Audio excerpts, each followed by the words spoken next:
Back to basics. That is the party line for Doug Ford's Progressive Conservatives when it comes to our public schools.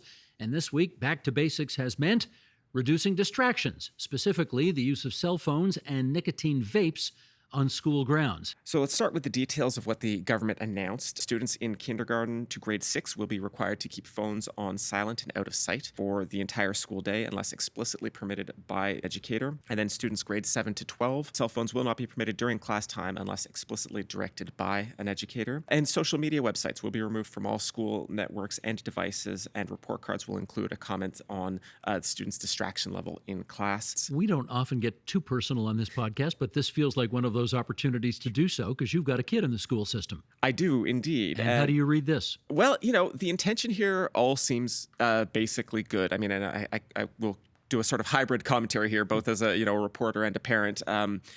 We know that phones are incredibly distracting. I feel like I don't even need to cite evidence for that. I can't imagine why you Steve, say that. put the phone down. Why are you saying that? I can't imagine why you're saying that right now.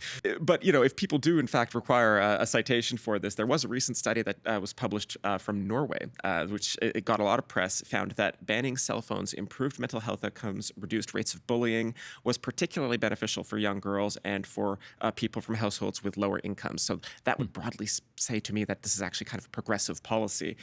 And then as for vaping, I mean, even maybe 5 years ago, there was some debate about whether vaping could be on net beneficial if it caused people to smoke fewer tobacco cigarettes.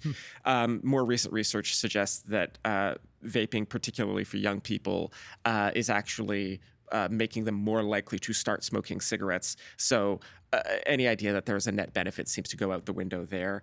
And it is undoing, to a certain extent, it is undoing the decades of hard work that we have done collectively as a society to try and reduce smoking, particularly in young people. And I can tell you, because I did have a kid in high school a few years ago, and I got lots of reports from her on the kind of mischief that goes on in bathrooms. And, she assured me there's plenty of vaping and smoking and all other various nefarious things going on in bathrooms. And I'm sure that some students and some parents are going to play the privacy right card here and say, school boards, you ought not to do this.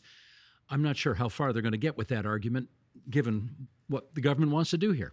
We know that, in fact, the Education Minister, Stephen Lecce, has said that he thinks there do need to be some guardrails, I believe was the phrase he used, on the use of these devices to make sure that no really egregious privacy breaches occur. But, enforcement is going to be the $64,000 question, if I can put it that way. It is one thing for the government to announce these policies, but the rubber is going to meet the road when an actual teacher has to tell an actual student to put the actual phone away. And what support will that teacher have? We will see.